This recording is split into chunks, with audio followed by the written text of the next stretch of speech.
Hello, my name is Kirioth, and today we're going to talk about the upcoming Adeptus Custodes Codex, because there's been a little bit more information on the Warhammer community site, covering especially the HQ options for the lads in gold, the banana boys themselves. And I apologise now, there will be a lot of me pausing as I attempt not to cough, because it's still happening. Yeah, and apparently there could be 6 months of this. Oh dear God, kill me now. Anyway. So, the new Codex, Adeptus Custodes, it's on its way. People are getting excited. I'm getting excited. I'm still on your side. I still think a Xenos Codex before this would have been better.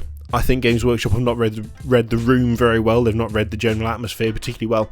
On the other hand, they've also said that the Custodes have sold ridiculously well. And given that the Custodes don't have any rules up until this point, well, they do, but they don't have a full army of their own, you can kind of see why they've gone with it, you know? I mean, if your Talons of the Emperor box is selling ridiculous, even though it consists of, like, 10 bits of infantry, 5 of which aren't even Custodes, and they're still doing well and flying off the shelves, you can see why they went with it. That being said, again, didn't really read the room all that well. Still going to buy them though. I'm still going to buy them. I can't help myself. I've got to have them because they look quality. Anyway, let's stop rambling. This article on Warhammer Community, it's talking about the HQ options for the Custodes. And yeah, it kind of looks kind of cool. We do actually have 4 HQ options, which is not bad. I was expecting like 2 at the very best. Technically, 3 of them are similar in that they are the Shield Captain, who is a bright hero amongst heroes because, well, they're all heroes. And the Shield Captain can be equipped in just normal armour, Alaris Terminator armour, which is that stuff that kind of looks like Cataphractii if the person doing the details went really overboard, and the Dawn Eagle jet bike. Sorry, Dark Angels, you no longer have the last jet bike in the Imperium. The Custodes got loads of them, and actually I'm kind of impressed with that. I am genuinely impressed. I really thought that it would be a kind of crappy thing. Honestly, I thought it would be an AdMech situation, where until recently it was you could have Call, or you could have the Tech Priest, and that was it. Sorry, there you go. Actually, they've done a better job. I keep saying actually, I don't know why. Let's take a look.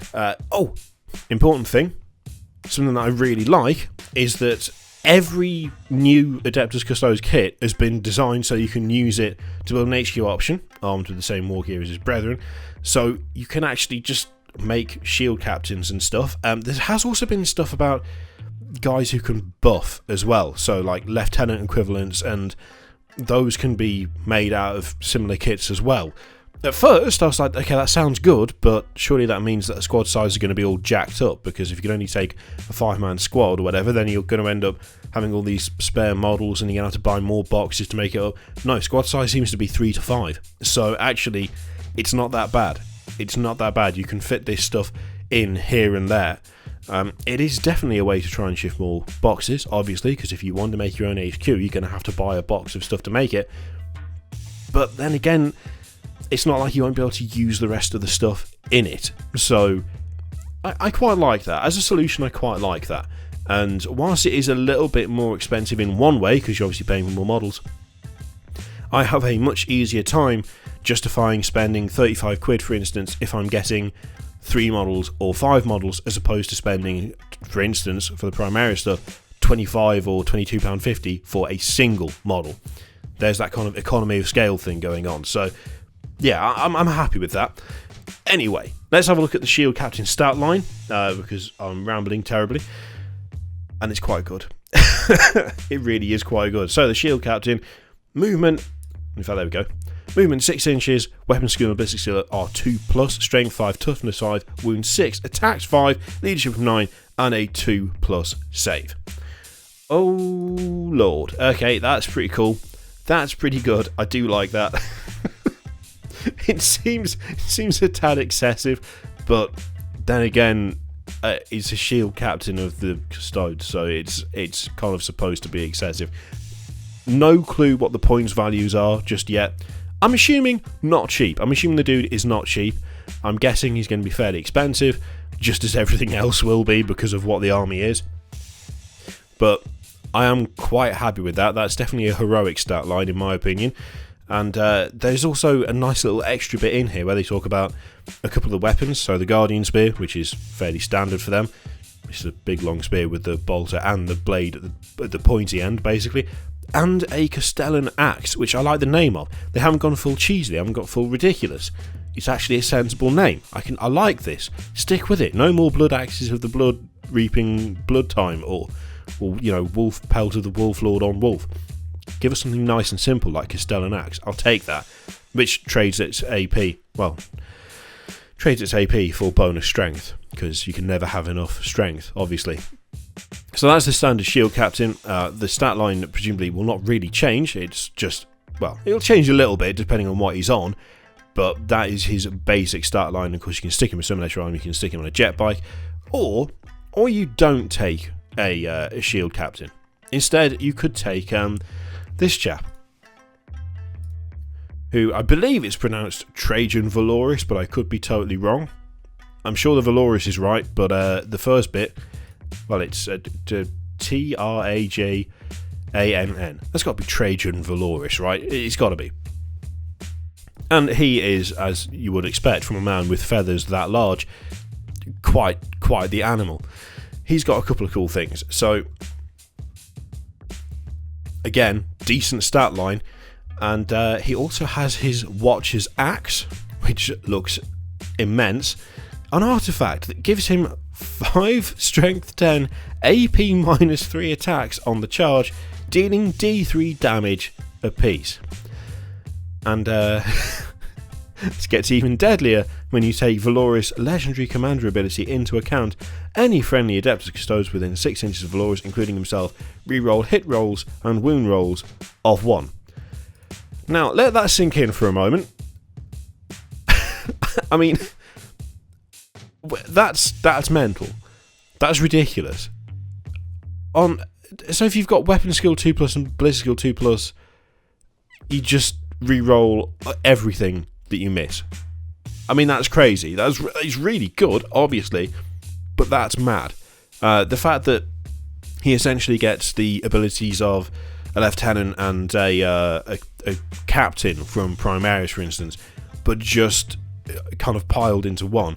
If you charge someone with Valoris, people are going to have a bad time. They're going to have a real rough time against rerolls for hit and wound of 1, given the ridiculous weapon skill of these guys. I mean, that's crazy.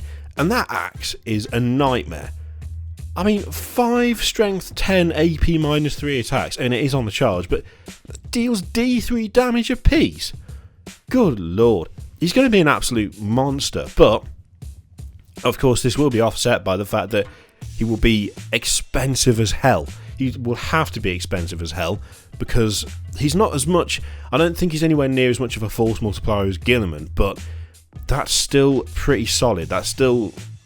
he's going to have a solid stat line. I mean, it says a similar stat line to his brethren, but it could well be that something in there is a little bit better. We'll have to see. But yeah, he's obviously no slouch in close combat, and having that buff that goes along with it is pretty damn funky, if you ask me. I mean, he looks solid. I mean, you'd expect that guy to look, well, to perform as well as he looks, and he looks immense. So, in a way, it's not that surprising, but still, that is crazy. I love that axe now, though. Oh, Lord. Still makes no sense as a weapon. Like, how the hell do you even swing that? Look at the size of it. Look at the size of it, and look at all the crap on his armour. There's no way he'd be able to swing it in any way that would hurt anyone.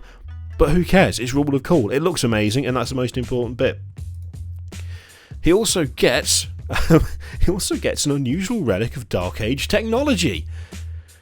So, you get the Moment Shackle. Once per battle, if Trajan Valoris is on the battlefield, you can do one of the following. Regain D3 wounds lost by Valoris during this phase. You cannot do this during an attack, or if he's been slain, obviously, can't come back from the dead. At the end of the fight phase, pile in an attack with Trajan Valoris an additional time. Jesus Christ. And regain up to D3 command points spent when you use a stratagem, but no more than were spent on the stratagem. Good lord. And then the little teaser at the end. Come back tomorrow when we'll look at how the new Codex has changed the Custodian Guard, as well as a powerful new ability shared by all of the Adeptus Custodes. I'm looking forward to it. I'm genuinely looking forward to it. this is going to be, I think, it certainly appears on the surface to me as though this is going to be like Grey Knights Plus in terms of small but elite forces. They're going to be expensive as hell points-wise to field, but if each one of them packs anywhere near as much of a punch as a shield captain or as Valorous himself, then to be honest, they have to be expensive, because Jesus Christ, they seemed like absolute mincers in close combat, which is exactly what you expect. But yeah, I'm looking forward to this for a couple of reasons. Firstly, I'm already kind of liking the direction it's taking, and it makes perfect sense for the Custodian Guard to be close combat monsters. But also, there seems to be a lack of that kind of cheesy, over-the-top naming stuff that we see from other factions. Stuff like the Space Wolf stuff and Khorne, and even Nurgle now, it suffers from the same thing, where it's, you know, you've got like the Sloppity Bile Piper and the Fetid Blight Maw and the gnarly Puke Flinger and all of that stuff. It gets a bit over the top, it gets a bit cartoony. It seems like Custodian Guard are being treated more seriously than Nurgle, obviously, because Nurgle's obviously different in character, but also when you look at stuff like Khorne stuff and Space Wolf stuff, it's all Wolf Shield of the Wolf Captain on Thunder Wolf with the Wolf Blade of the Wolf Lord and all that shit. It gets over the top. Same with Khorne, it's just blood this, that and the other, the blood reavers and the blood whatevers.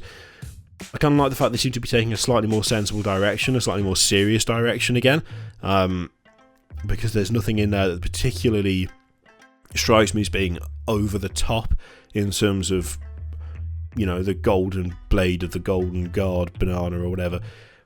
I quite like that, and I do like Trajan Valorous. I do like his abilities look kind of interesting. Again, though, I think he's going to cost a shitload to field, but then again, you'd expect that. You know, I'm actually thinking there could be a chance that... Well, no, I don't think there could be a chance. I think it's sensible to assume that actually, in terms of money, we might... I don't know why I said it that way. Money.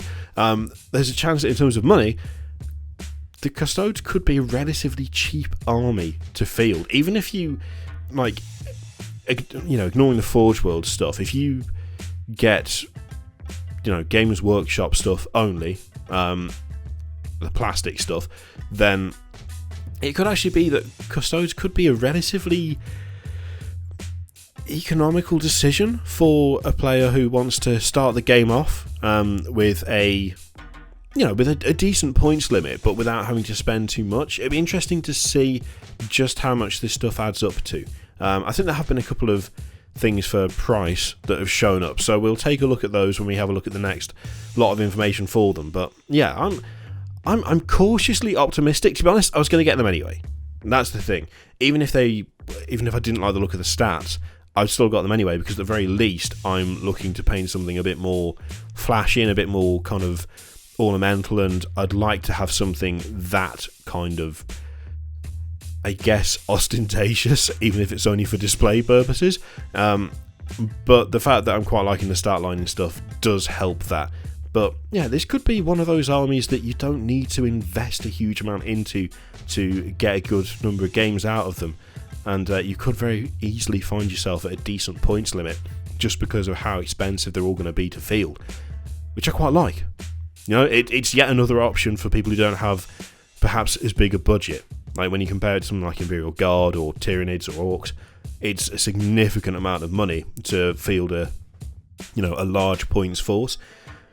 These guys, Grey Knights, maybe in Primaris to an extent, there's a good couple of options now where you don't have to spend a huge amount to have a decent sized force. So yeah, that is the first bit of information that we've seen for the Adeptus Custodes. It looks pretty cool. I quite like it. The question is, what do you think? And we've already covered the Xenos thing. We've already talked about it. We already know. They should have done that first. We are aware. And yeah, just let me know what you think in the comments. And in the meantime, click anything that you want to all over the screen. The Patreon, subscribe videos, all of that stuff. Click it if you like. Don't click if you don't want to. It's up to you. Thank you very much for watching. And I will see you next time. Toodaloo.